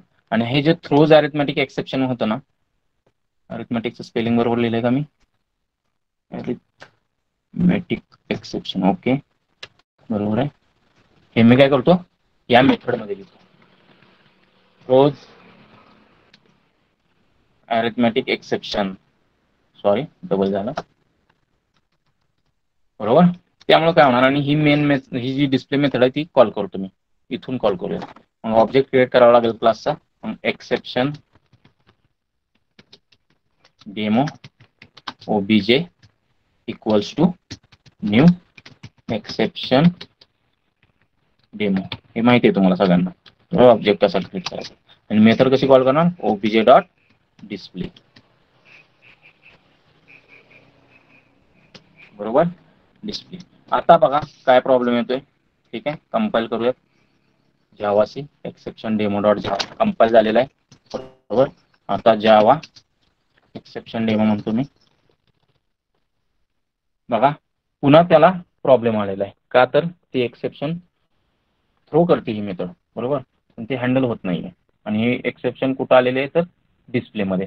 मग आता ही ही जी डिस्प्ले मेथड आहे ती कोण कॉल करते, मेन मधून कॉल होते. म्हणजेच main is the collar for this display method. मग मेन मध्ये ती एक्सेप्शन आपण हँडल केली पाहिजे. बरोबर, मेन मध्ये ती एक्सेप्शन हँडल केली पाहिजे. मग ती एक्सेप्शन आपल्याला माहिती आहे डिस्प्ले मेथड मध्ये येते. मग मी हा ट्राय ब्लॉक इथे लिहू शकतो, ट्राय. बरोबर, त्याच्यानंतर कॅच ब्लॉक लिहू शकतो मी इथं, कॅच एक्सेप्शन ई. आता बघा, मी अरिथमेटिक एक्सेप्शन ऑब्जेक्ट नाही वापरतो, एक्सेप्शन ऑब्जेक्ट वापरतो. एक्सेप्शन कोण आहे, पॅरेंट आहे. पॅरेंट आहे तुमच्या अरिथमेटिक एक्सेप्शन क्लासचा. अरिथमेटिक एक्सेप्शन क्लासचा पॅरेंट आहे. बरोबर, मग त्याच्यामध्ये मी एक्सेप्शन कॉल करतो तरी पण चालतंय. बघा, system dot out dot print L आणि ऑब्जेक्ट फक्त प्रिंट करून बघूयात पहिल्यांदा. ठीक आहे, कंट्रोल एस करतो मी. Java exception demo dot Java clear करतो. Java exception demo. बघा, आता मात्र त्यानं एक्सेप्शन प्रॉपरली आपल्यासाठी थ्रो केलेली आहे. बरोबर आहे, आणि क्लिअर आहे का. मग हे एक्सेप्शन हँडलिंग कसं केलं जातं त्याच्या थ्रू. मग आता मात्र त्यानं एरर दिले का तुम्हाला, मगाशी जसं एरर देत होता तसं नाही दिलेलं. आता त्यानं एक्सेप्शनचा मेसेज डायरेक्टली आपल्यासाठी प्रिंट केला की ऍक्च्युअल मध्ये काय प्रॉब्लेम येतोय. तर हा प्रॉब्लेम येतोय, अरिथमेटिक एक्सेप्शन जनरेट होते आणि ती एक्सेप्शन आहे divide by 0 exception. Divide by 0 exception. मग सपोज हा स्टेटमेंट मी कमेंट मध्ये टाकतो. हा स्टेटमेंट मी कमेंट मध्ये टाकतो, म्हणजे जो एक्सेप्शन रेज करणार स्टेटमेंट आहे तो कमेंटमध्ये टाकतो. आता तुमचा प्रोग्रामचा आउटपुट प्रॉपर तुम्हाला बघायला मिळेल. एक्सेप्शन पण जनरेट होणार नाही. जावा एक्सेप्शन डेमो बघा आउटपुट 2 बघायला मिळते. ह्या अशा पद्धतीनं तुम्ही थ्रोज कीवर्ड वापरून एखादी मेथड कोणते एक्सेप्शन थ्रो करणार आहे ते मेथडच्या सिग्नेचर मध्ये सांगू शकता, जेणेकरून जी पण एक्सेप्शन थ्रो केली जाईल त्या मेथड थ्रू ती कॉलर मध्ये काय केली जाईल, हँडल केली जाईल. कॉलर मध्ये हँडल केली जाईल म्हणजे कॉलर स्वतःला त्या एक्सेप्शन पासून सेफगार्ड करू शकतो. जसं की आता आपण डिस्प्ले मेथडमध्ये एक्सेप्शन हँडल करत नव्हतो. डिस्प्लेमध्ये अरिथमॅटिक एक्सेप्शन जनरेट होत होती. ह्या स्टेटमेंटमुळे डिस्प्लेमध्ये अरिथमॅटिक एक्सेप्शन जनरेट होत होती, ती आपण इथं डिस्प्लेमध्ये हँडल करत नव्हतो. मग आपण काय स्पेसिफिकली सांगितलं, थ्रोज कीवर्ड यूज करून ही एक्सेप्शन ही मेथड जनरेट करते, पण ते आम्ही इथं हँडल करत नाहीये. मग कॉलर ती एक्सेप्शन हँडल करेल ट्राय कॅच ब्लॉक वापरून. कॉलर आपला ह्या केसमध्ये मेन मेथड की जिथून ऍक्च्युअली आपण डिस्प्ले मेथड कॉल करतोय, त्यामुळं ती आपल्याला एक्सेप्शन हँडल करावं लागेल मेन मेथडमध्ये. सपोज मेन मेथडमध्ये पण आपण ती एक्सेप्शन हँडल नाही केली तर मग मात्र आपल्याला पुन्हा मेनला पण इथं थ्रोज अरिथमॅटिक एक्सेप्शन म्हणावं लागेल आणि ती एक्सेप्शन मात्र हँडलिंगसाठी JVM कडे जाईल. कोणाकडे जाईल, JVM. का तर मेनचा कॉलर कोण आहे, JVM. तर अशा पद्धतीने जावामध्ये ट्राय कॅच फायनली हे एक्सेप्शन हँडलिंगसाठी वापरले जातात. थ्रोज हा मेथड कोणत्या प्रकारचे एक्सेप्शन थ्रो करतोय, जर त्या मेथडमध्ये ती एक्सेप्शन हँडल नाही केली तर ते सांगण्यासाठी वापरलं जातं. आणि अजून एक कीवर्ड असतो हा बघा इथं, जसा हा थ्रोज आहे बरोबर, थ्रोज आहे तसा आणखी एक कीवर्ड असतो थ्रो. येस नाही, थ्रो, नुसता थ्रो. तो कशासाठी वापरला जातो तर कस्टम एक्सेप्शन ऑब्जेक्ट थ्रो करण्यासाठी वापरला जातो. कस्टम एक्सेप्शन ऑब्जेक्ट थ्रो करण्यासाठी वापरला जातो. मग कस्टम एक्सेप्शन कशा थ्रो करायच्या ते पण मी तुम्हाला दाखवतो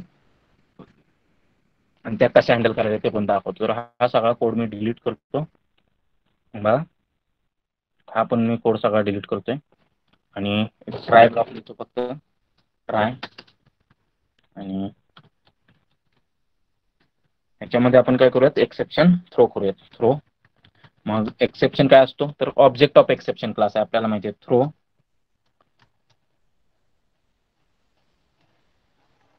न्यू एक्सेप्शन म्हणजेच आपण एक्सेप्शन क्लासचा ऑब्जेक्ट बनवतोय आणि तो थ्रो करतोय.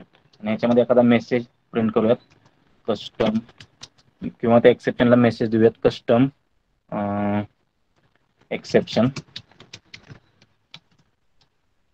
ओके. आणि कॅच ब्लॉक मध्ये एक्सेप्शन कॅच करूयात, कॅच एक्सेप्शन ई आणि ऑब्जेक्ट प्रिंट करून दाखवूयात, बघूयात तो सिस्टीम डॉट आउट डॉट प्रिंटएलएन आणि ई हा ऑब्जेक्ट फक्त मी प्रिंट करतो. ठीक आहे, सेव्ह करूयात, बघूयात कस्टम एक्सेप्शन रेज होती का आणि थ्रो केला जातोय का त्याचा ऑब्जेक्ट. बरोबर, मग बघूयात Java C exception demo dot Java. Okay, झालेला आहे कंपाईल प्रोग्राम. रन करतोय जावा एक्सेप्शन डेमो. बघा बघा काय बघायला मिळते मला, Java dot lang dot exception. बरोबर, जो एक्सेप्शन रेज झालाय तो ऑब्जेक्ट कोणत्या क्लासचा आहे, Java dot lang dot exception. आणि त्याच्यामध्ये मेसेज काय, कस्टम एक्सेप्शन. कस्टम एक्सेप्शन म्हणजे हा थ्रो कीवर्ड मगाशी थ्रोज होता, हा तो थ्रो आहे. थ्रो कीवर्ड कशासाठी वापरला जातो तर कस्टम एक्सेप्शन ऑब्जेक्ट तुम्ही क्रिएट करू शकता आणि ते ऑब्जेक्ट थ्रो करू शकता हँडलिंगसाठी. आणि ते कॅच करून कॅच ब्लॉकमध्ये ते कॅच केले जातील आणि हँडल केले जातील. बरोबर, मग फक्त मेसेज पाहिजे असेल मला तर कस्टम एक्सेप्शन हाच मेसेज मला प्रिंट करायचा असेल तर मी फक्त म्हणतो E dot get message, E dot get message. बरोबर, आणि पुन्हा एकदा मी तुम्हाला दाखवतो कंपाईल करून Java C exception demo dot Java. Clear करतो screen, Java exception demo. Okay, run करूयात. आता आउटपुट तुम्हाला बघा फक्त कस्टम एक्सेप्शन हा जो मेसेज पास केला होता ना आपण ऑब्जेक्टला, बरोबर, तेवढाच प्रिंट झाला. म्हणजे कस्टम एक्सेप्शन तुम्हाला असं विचारलं जाऊ शकतं की जावामध्ये तुम्ही स्वतःची कस्टमाइज्ड एक्सेप्शन थ्रो करू शकता का. येस, कस्टमाइज्ड एक्सेप्शन आपण थ्रो करू शकतो. बरोबर, जसं की आता मी कस्टमाइज्ड एक्सेप्शन थ्रो केली. ती कशी थ्रो केली तर मी ऑब्जेक्ट क्रिएट केला एक्सेप्शन क्लासचा, तो ऑब्जेक्ट थ्रो केला. त्याच्यामध्ये मला जो मेसेज पाहिजे तो मी थ्रो केला. हो, okay. Custom exception object throw केला, बरोबर, आणि तो कॅच ब्लॉकमध्ये कॅच करून मी त्याच्यावर प्रोसेसिंग केलं. त्यामध्ये जो काही मेसेज आहे तो मी प्रिंट केला. तर हे कळालं का तुम्हाला? जावामध्ये try block, catch block, finally block, त्यानंतर थ्रोज कीवर्ड आणि लास्टचा थ्रो कीवर्ड, असे 5 कीवर्ड्स आहेत ज्याच्या थ्रू जावामध्ये एक्सेप्शन हँडलिंग केलं जातं. हे सगळ्यांना कळालं असेल, होप सो. जेवढं सोपं करून करता येईल किंवा जेवढे सोपे एक्झाम्पल्स घेता येईल तेवढे घेतलेले आहेत. ठीक आहे, ओके. मग हे अनकॉट एक्सेप्शन होती आणि ती मी तुम्हाला दाखवली अनकॉट असल्यावर काय होतं, आणि पुन्हा मी कॅच करून दाखवलं कॉट करून, की ज्याच्या थ्रू आपल्याला प्रॉपर अंडरस्टँडिंग येतं की ते एक्सेप्शन कशामुळे जनरेट झालेले आणि आपण मग ते अवॉइड करू शकतो. ठीक आहे, मग नेक्स्ट पुढे जाऊयात.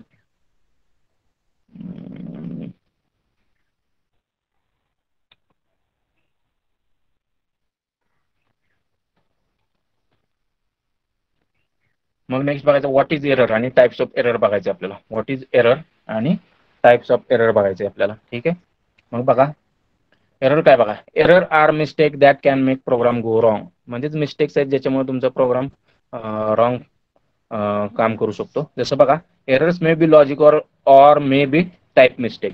बरोबर, 2 प्रकारचे एरर असू शकतात, की जसं आपण प्रोग्राम करताना सेमिकोलॉन राहिला आहे त्याला आपण टायपिंगचे मिस्टेक म्हणू शकतो. एखाद्या मेथडचं नाव चुकीचं लिहिलंय, बरोबर, किंवा लॉजिकल एरर असू शकतात, म्हणजे फॉर्म्युला चुकीचा लिहिलेला आहे, कम्प्युटेशन चुकीचे केलेलं आहे, त्यावेळी त्यांना म्हणलं होतं लॉजिकल एरर.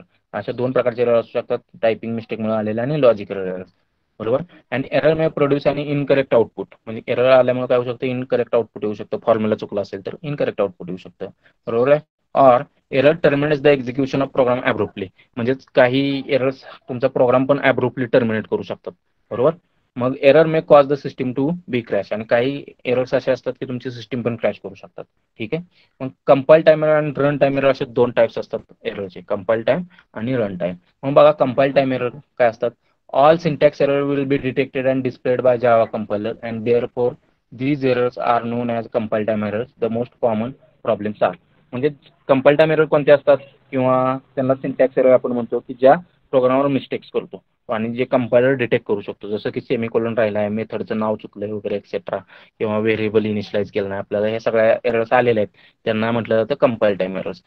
मग बघा, मिसिंग सेमिकोलॉन, जसं मी तुम्हाला सांगितलं, हे कंपाईल टाइम एरर आहे आणि कंपायलर डिटेक्ट करू शकतो. Missing bracket in classes and methods, bracket miss केलेले असतात द्यायचे, आपल्याला आलेला आहे बरेच वेळा प्रॉब्लेम.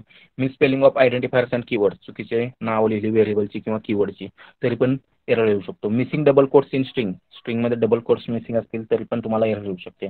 यूज ऑफ अनडिक्लेअर्ड व्हेरिएबल्स, बरोबर, जे व्हेरिएबल डिक्लेअर केले नाहीत ते यूज केले असतील तरी पण एरर येऊ शकतो, आणि त्याला कंपाईल टाइम एरर म्हटलं जातं. बॅड रेफरन्सेस टू ऑब्जेक्ट्स, बरोबर, जे काही रेफरन्सेस असतील ऑब्जेक्ट्सना ते आज बॅड असतील तरी पण तुम्हाला एरर येऊ शकतो. मग बघा, कंपाईल टाइम एररचं एक्झाम्पल दिलेलं आहे बघा तुम्हाला. पूर्ण डिटेलमध्ये जात नाही मी. बघा, class miss spelled where class लिहिलेला आहे, त्याच्यामध्ये मेन मेथड लिहिलेले आहे. ए व्हेरिएबल घेतला 40 व्हॅल्यू असाइन केली, बी 60 व्हॅल्यू असाइन केली, आणि त्यांची सम इंटिजर सम नावाच्या व्हेरिएबलमध्ये घेतलेली आहे, ए प्लस बी ने. त्याच्यानंतर बघा, system dot out dot println sum of variable is, आणि समची व्हॅल्यू काय केलेलं आहे, प्रिंट केलेलं आहे. इथं काय म्हणलंय बघा, आता इथं सम आहे तो एस कॅपिटल आहे आणि खाली जो व्हेरिएबल सम आहे तो एस स्मॉल केस आहे. म्हणजे हा एरर आहे, हा व्हेरिएबल आता त्याला सापडणार नाही, हा सम काय आहे का, तर वरती जो व्हेरिएबल आपण डिक्लेअर केलेला आहे, डिफाईन केलेला आहे, तो एस कॅपिटल आहे. इथं जो खाली आपण व्हॅल्यू प्रिंट करण्यासाठी वापरला त्याचा एस स्मॉल आहे. मग हा एरर देणार आहे तुम्हाला, कॅन नॉट फाइंड सिम्बॉल सम. इथं बघा एरर दिसते तुम्हाला, कॅन नॉट फाइंड सिम्बॉल सम. ह्याला म्हटलं तर कंपाईल टाइम एरर. असंच दुसरा कंपाईल टाइम एरर आहे बघा, सेमिकोलॉन राहिला असेल तर, जसं की बाबा ह्या स्टेटमेंट नंतर system dot out dot println welcome to, आणि येस स्ट्रिंगची व्हॅल्यू प्रिंट केलेली आहे, त्याच्यानंतर सेमिकोलॉन द्यायला विसरलो आपण. त्यामुळे बघा एक्सपेक्टेड तो म्हणतोय, लास्टला आपल्याला देते एक्सपेक्टेड सेमिकोलॉन. तर अशा एररला म्हटलं तर कंपाईल टाइम एरर. ठीक आहे, एकच 2 मिनिटं झालेलं आहेत. नेक्स्ट बघा, run time error. Run time error हा प्रोग्राम ज्यावेळी एक्झिक्यूट होतो त्यावेळी येतात. मग बघा, program may produce wrong result due to wrong logic or may terminate due to error such as stack overflow, बरोबर. रॉंग लॉजिक वापरला असेल तर ते रन टाइम एरर मध्ये येणार आहे, किंवा काही एरर जसं की स्टॅक ओव्हरफ्लो झाली, बरोबर. म्हणजेच स्टॅक मधले इलिमेंट्स, स्टॅकची जी काही मेमरी जी स्टॅकला अलोकेट केली होती ती फुल झालेली आहे आणि नवीन एलिमेंट ऍड करण्यासाठी मेमरी नाही आहे, त्या केसमध्ये स्टॅक ओव्हरफ्लो होऊ शकते. मग त्यावेळी जे एरर जनरेट होणार आहे त्याला म्हटलं होतं run time error. When such errors are encountered, Java typically generates an error message and aborts the program. The most common run time errors are. मग जे काय रन टाइम एरर्स ज्या मोस्ट कॉमनली येतात त्या कोणत्या आहेत? पहिलं बघा, dividing an integer by zero. हे आत्ताच आपण बघितलेलं आहे. Dividing an integer by zero. Divide by zero error generate होते. बरोबर. दुसरं, accessing an element that is out of bounds of an array. म्हणजे अरेमध्ये 5 एलिमेंट आहेत आणि तुम्ही ARR ऑफ 6 म्हणताय. बरोबर. ARR ऑफ 6 म्हणताय. त्या केसमध्ये ARR ऑफ 6 म्हणजेच element that is out of अरे बाउंड, तो तुम्ही ऍक्सेस करण्याचा प्रयत्न करताय की जेव्हा ऍक्च्युअलमध्ये ARR ऑफ 6 ह्या पोझिशनला कोणताच अरेचे एलिमेंट नसणार आहे. आता अरेमध्ये 5 एलिमेंट स्टोअर केले, 0 to 4. बरोबर. मग बघा, trying to store value into an array of incompatible class or type passing parameter that is not in a valid range or value for method. बरोबर. त्या केसमध्ये पण रन टाइम एरर जनरेट होऊ शकतं की ज्या केसमध्ये अरेमध्ये आपण इनकॉम्पॅटिबल व्हेरिएबल स्टोअर करण्याचा प्रयत्न केला, जसं की अरे इंटिजरचा, त्याच्यामध्ये तुम्ही डबल व्हॅल्यू स्टोअर करण्याचा प्रयत्न केला तरी पण येऊ शकते. Trying to illegally change the status of thread. बरोबर. त्यावेळी पण रन टाइम एरर येऊ शकतो. Attempting to use negative size for an array. अरेसाठी निगेटिव्ह साईज जर तुम्ही यूज केला तर रन टाइम एरर येऊ शकतो. त्याच्यानंतर converting invalid string to number. Invalid string की जे ऍक्च्युअलमध्ये नंबरमध्ये कन्वर्ट होऊ शकत नाही, अशी जर कन्वर्ट करण्याचा प्रयत्न केला तरी पण रन टाइम एरर येऊ शकतो. त्याच्यानंतर ऍक्सेसिंग character that is out of bound of string. बरोबर. म्हणजेच कॅरेक्टर्स आहेत स्ट्रिंगमध्ये 4 आणि तुम्ही 6वं कॅरेक्टर स्ट्रिंगमधलं ऍक्सेस करण्याचा प्रयत्न केला, म्हणजेच कॅरेट इंडेक्स 6 ऍक्सेस करण्याचा प्रयत्न केला तर मात्र तुम्हाला रन टाइम एरर जनरेट केला जाऊ शकतो. मग बघा, रन टाइम एररचं एक एक्झाम्पल दिलेलं आहे, जे मगाशी आपण बघितलं, डिवाइड बाय झिरो. जे व्हेरिएबल 1 घेतलेला आहे, व्हेरिएबल 2 घेतलेला आहे, व्हेरिएबल 3 घेतलेला आहे. 1ला 15 व्हॅल्यू असाइन केले, 2ला 5 केलेले आणि 3ला 0. आणि आन्सर 1 मध्ये आपण var1 बाय var2 कॅल्क्युलेट करण्याचा प्रयत्न करतोय आणि आन्सर 2 मध्ये var1 डिवायडेड बाय var3. म्हणजेच ह्या स्टेटमेंटला तुमचा divide by zero exception throw होणार आहे. आणि हा जर आपण रन करण्याचा प्रयत्न केला तर रन टाइम जी एक्सेप्शन थ्रो होणार आहे किंवा रन टाइम एरर जी येणार आहे ते अशा पद्धतीची येणार आहे. बरोबर. म्हणजे तुमचा प्रोग्राम ॲब्रुप्टली टर्मिनेट होणार आहे ह्या रन टाइम एरर किंवा रन टाइम एक्सेप्शन. तर हे क्लिअर आहे का सांगा मला चॅट बॉक्समध्ये. Yes please.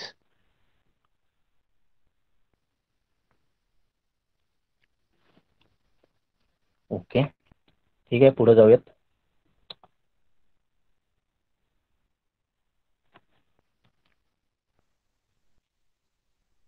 मग बघा, हे आत्ताच आपण बघितलं, थ्रोवेबल हा पॅरेंट क्लास आहे एरर्स आणि एक्सेप्शन क्लासचा, आपण मगाशीच बघितलं. आणि थ्रोवेबलचा parent Java dot lang dot object आहे. बरोबर. म्हणजे थ्रोवेबलचा जावा डॉट लँग डॉट थ्रोवेबल हा क्लास पॅरेंट आहे Java dot lang dot exception आणि जावा डॉट लँग डॉट एररचा. ठीक आहे.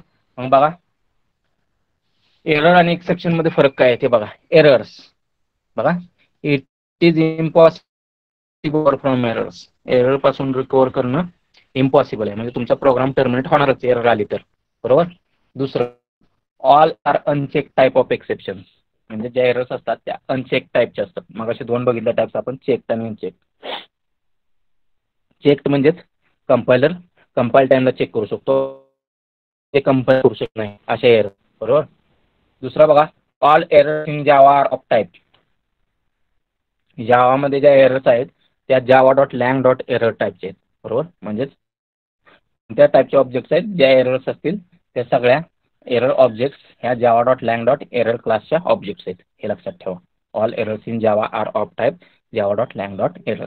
त्याच्यानंतर they are not known to compiler, they mostly happen at run time. म्हणजेच एरर्स कंपायलरला माहीत नसतात कंपाईल टाईमला, तर रन टाईमला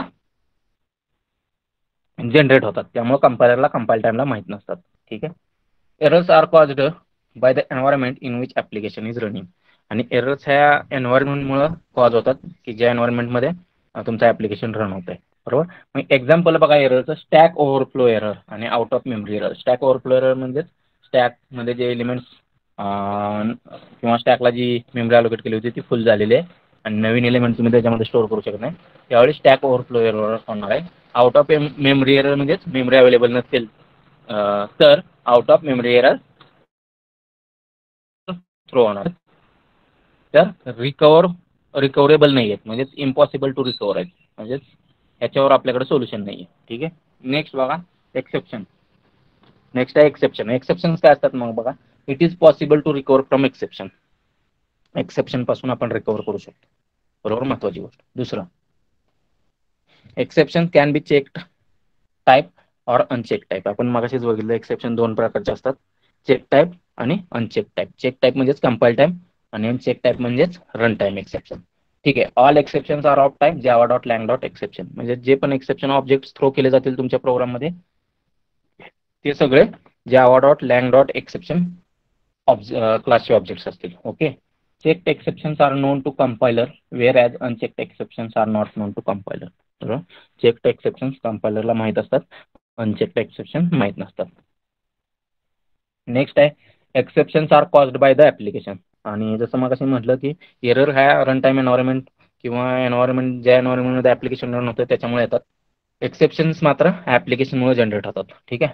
मग एक्झाम्पल आहे बघा एक्सेप्शनचे, class cast exception, IO exception आणि SQL exception.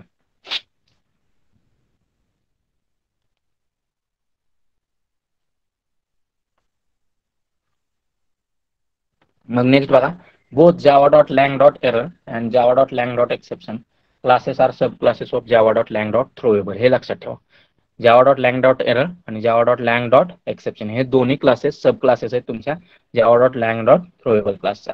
But there exist some significant differences between Java dot lang dot error class represents the errors which are mainly caused by the environment in which application is running. मग दोघांच्या मध्ये फरक आहे error आणि आपण बघितलं. बरोबर. आणि एरर्स कॉज होतात रन टाईम एन्व्हायरमेंट मुळे की ज्याच्यामध्ये तुमचं ऍप्लिकेशन रन होत आहे. मग बघा, for example out of memory error occurs when JVM runs out of memory और stack flow occurs when stack overflows. बरोबर, जे आता मी तुमच्याशी डिस्कस केलं. आउट ऑफ मेमरी एरर कधी ऑकर होणार की ज्यावेळी जेव्हीएमला मेमरी अपुरी पडत असेल किंवा कमी पडत असेल त्यावेळी ती एक्सेप्शन येणार आहे. आणि स्टॅक ओव्हरफ्लो ज्यावेळी स्टॅक फुल झाले असेल त्यावेळी ती एरर तुम्हाला जनरेट होणार आहे. Whereas Java dot lang dot exception class represents the exception which are mainly caused by the application itself. बरोबर. पण Java dot lang dot exceptions through ज्या काही एक्सेप्शन थ्रो केल्या जातील त्या मात्र तुमच्या ऍप्लिकेशनमुळे जनरेट होणार, रन टाईम एन्व्हायरमेंटमुळे नाही होणार. बरोबर. मग बघा, for example null pointer exception occurs when application tries to access null object. बरोबर, नल ऑब्जेक्ट ऍक्सेस करण्याचा प्रयत्न केला तुम्ही तर नल पॉइंटर एक्सेप्शन थ्रो केली जाईल. or class cast exception occurs when an application tries to cast incompatible class tags. Okay. हा difference आहे बघा तुमच्यासाठी एरर आणि एक्सेप्शन मधला. एक्सेप्शन आणि एरर मधला difference. You can recover from exception by handling them through try catch block. बरोबर, म्हणजेच एक्सेप्शन थ्रू तुमचा प्रोग्राम रिकवर करू शकतो. ट्राय कॅच ब्लॉक मध्ये तुम्ही एक्सेप्शन हँडल करू शकता. Error, it is impossible to recover from errors. बरोबर. दुसरा point, exception can be classified into two types, जे आपण बघितलं. चेक्ड एक्सेप्शन म्हणजेच compile time exception, unchecked exception म्हणजेच run time exception. There is no such classification for errors. Errors are always unchecked म्हणजेच run time असतात आणि classification करू शकत नाही एरर्स. तिसरा point, exception can occur at run time और compile time due to an issue in the program. आणि error occur at run time due to lack of system resources. जसं की मेमरी अवेलेबल नाहीये त्यावेळी आउट ऑफ मेमरी एक्सेप्शन जे आता आपण बघितलं, किंवा स्टॅक ओव्हरफ्लो झाली, स्टॅक ओव्हरफ्लो एक्सेप्शन. अशा जे सिस्टीम रिसोर्सेस अनअवेलेबल असतील किंवा कमी पडत असतील तर त्या केसमध्ये रन टाइम एरर्स थ्रो केल्या जातात किंवा जनरेट होतात. मग बघा, in case of checked exception compiler would have knowledge of checked exception and force to keep try catch block. Checked exception असेल तर कंपायलरला त्याचं नॉलेज असतं आणि कंपायलर तुम्हाला ट्राय कॅच ब्लॉक वापरायला सांगेल. बरोबर. In case of error compiler won't have knowledge of errors. कंपायलरला एररचं नॉलेज नसतं.